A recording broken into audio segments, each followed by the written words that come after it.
keep spidering our land out. Spidering? Snaking? Creeping along?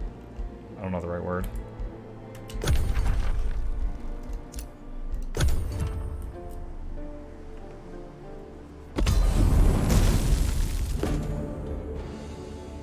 I think we just won. That's so underwhelming. The World Vault. Aftermath. Turiel Tolarim, the Covenant. Neither of them could withstand the might of the Shadrai. Our might. With Greg Solis secured, Lithal Nightweaver beckons you to take out the Gilder Coil. It is time, Gandorf. Use the power of the Gilder Coil. Do what was forbidden. Lithal entices you with a lavish smile, as if she needed to grant you an excuse for a sin of cosmic scale. Evidently, even the Shadrai are anxious about the moment to come. Soon. Stop. Do not move just yet. Turiel, who like the Covenant Gaudier, had been rendered a powerless spectator, raises his voice. Listen to Turiel's words. You think you know well the consequences of opening the World Vault, Gandorf de Fly. Turiel begins. But look around at those whose words you trusted on this journey to oblivion. Turiel points his hand at all the present Shadrai. A self-proclaimed god pharaoh, burning whoever questions his ego. An obsessed siren, drowning her own children. A hoarder of wealth who sold his head and heart for power. And this one. Turiel's eyes rest on Lithal. You don't even know her true name. Lithal steps forward, making a gesture as if she were introducing herself. You are right, Turiel. It is time, Gandorf de Fly, learn the truth. The revelation of Sundren. Sundren! The name is gasped by the present Gaudier as Lithal magically shifts her appearance, revealing herself to be Sundren of House Eniok. As can be witnessed here, she says slowly, things are often not as they first seem. Releasing what has been as harmful in ages past may be the solution to problems present. The Archons are losing the war, Turiel. Slowly but steadily, the shadows are creeping forward unless some unexpected guests were to appear. Now it is Turiel whose voice reveals dismay. The Endylon. You must be beyond desperate. What the hell are they talking about? I have no idea what's happening right now. Sundren turns to you. I'm sorry, but this is too important. Without warning, a summoned hand snatches the Gilder Coil from you, putting it in Sundren's hands. Watch Sundren open the World Vault. Now I can't even like make a grab for it, just watch. Opening Grexolis. As Sundren holds up the Gilder Coil, the fragmented continents of Grexolis are set in motion like the cogwheels of a gargantuan engine. The earth shakes and buildings collapse, and a giant hollow is formed. Glowing runes surrounding the hollow point you towards the center. Sundren descends to the crater and without hesitation activates the Gilder Coil. Brace yourself for the opening of the World Vault.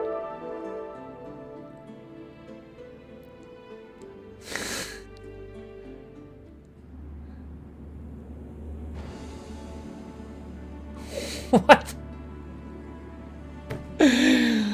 Victor. Yo, Gandorf looking great right there. Look, we got a crotch shot of the giant thing I summoned when I destroyed that forest. Your ally Idgar Worldbender has become the creator of Materium. Your people watch in awe as you join him and sink your feet into the earth. The realm trembles and reforms beneath your gaze as you welcome the age of Materium.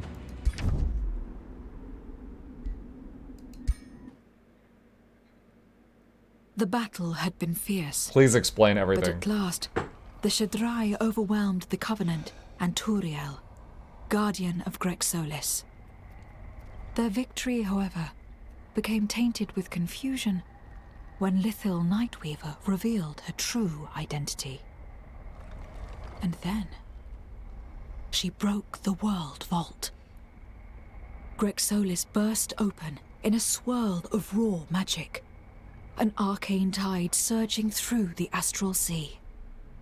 In the blink of an eye, entire worlds came to be anew, while a myriad of forgotten thoughts invaded the minds of the present Gaudier. I always like this screen because it shows you characters from previous stuff. This right here is the guy I played in the tutorial, my first character. This was the boss of the tutorial, I think, the fire guy. This was your companion. This was a character that was an enemy on one mission. This was when I played the Asura, which were renamed goblins. And this was my goblin hero with a wizard hat. As the turmoil slowly subsided, The Shadrai convened on the empty shell of Grexolis to reflect on their achievement. They had caught a glimpse of something great. A veil lifted on ancient times and its primal gods. Forgotten were all worries about the Archons and their distant war with the Shadow. For the realms of the altered cosmos glimmered like beacons of magic mystery, as if they were beckoning Magehaven's Godir to rise in this fourth age of wonders. I have things to say, I'll wait. Oh, that's it. Okay, so you guys ever had like homework for school where your teacher was like, read pages 5 through 10 or something, and you have to read something you're not interested in. And you sit down to do it, and you read a paragraph, and then you blink, and you realize you don't remember what you just read. So you go back and read it again, and then you blink, and again you realize you don't remember what you just read, and you're like, God dang it! And you're sitting there, and you're staring, you're trying. You're staring at it, and you're trying, and you just can't absorb whatever it was. I'm feeling that feeling about this game right now, even though I've never felt that about a game before. So bottom line, this was fun.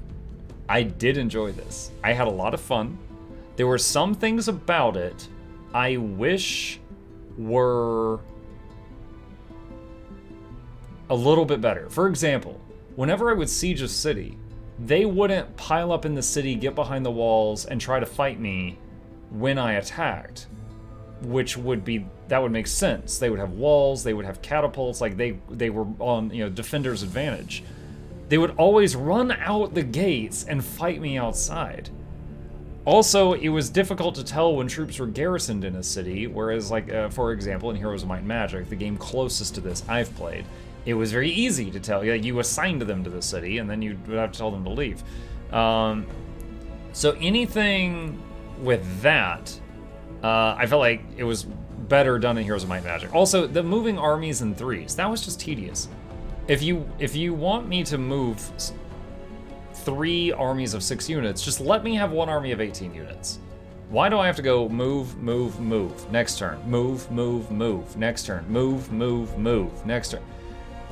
It's tedious. Like, if you want me to do that, just let me select 18 at a time, or let me drag a box around all 3 and move all 3 at a time.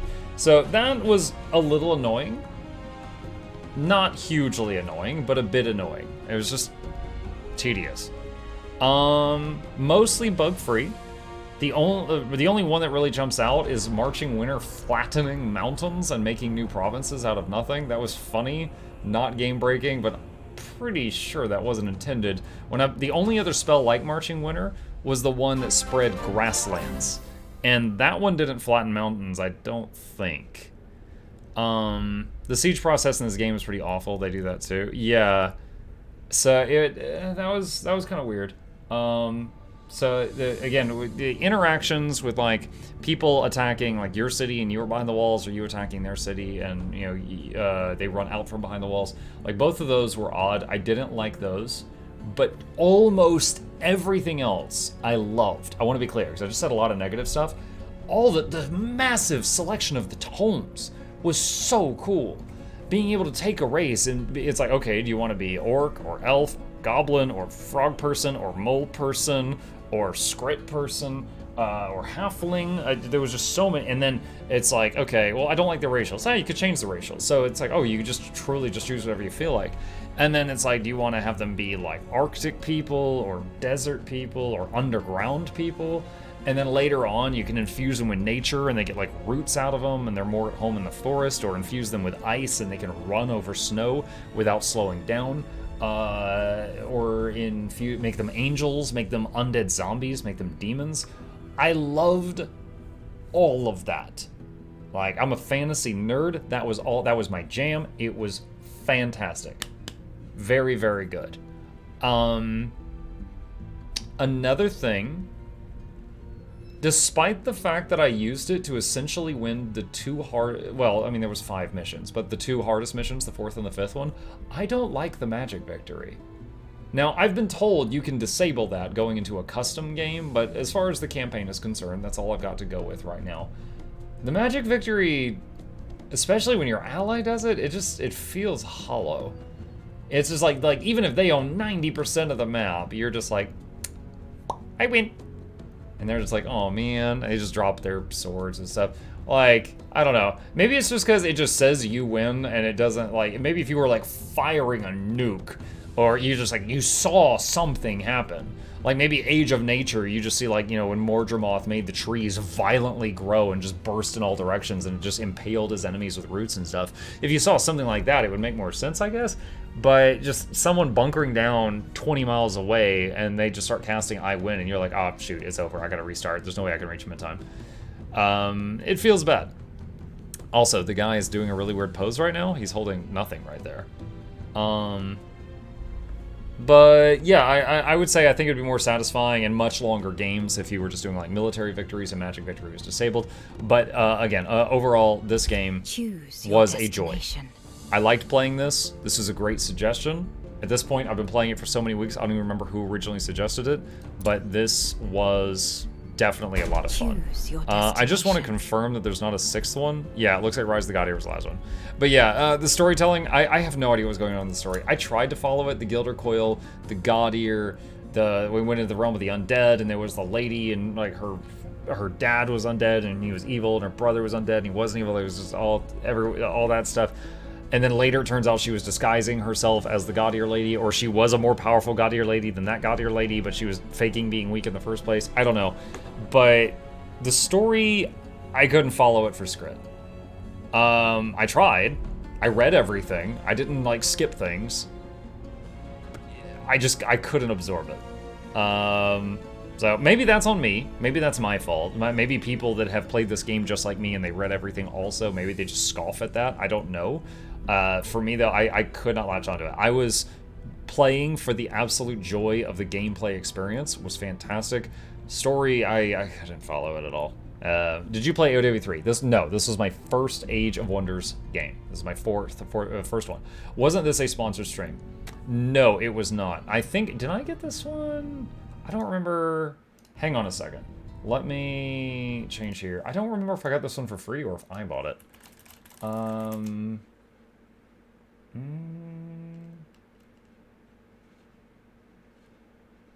No, I actually tried to get a sponsored stream from them, and they were not doing that, but they gave me a key for free. So I actually got this from the company for free. I had forgotten about that. I've bought and received so many games recently, I thought I had bought this one.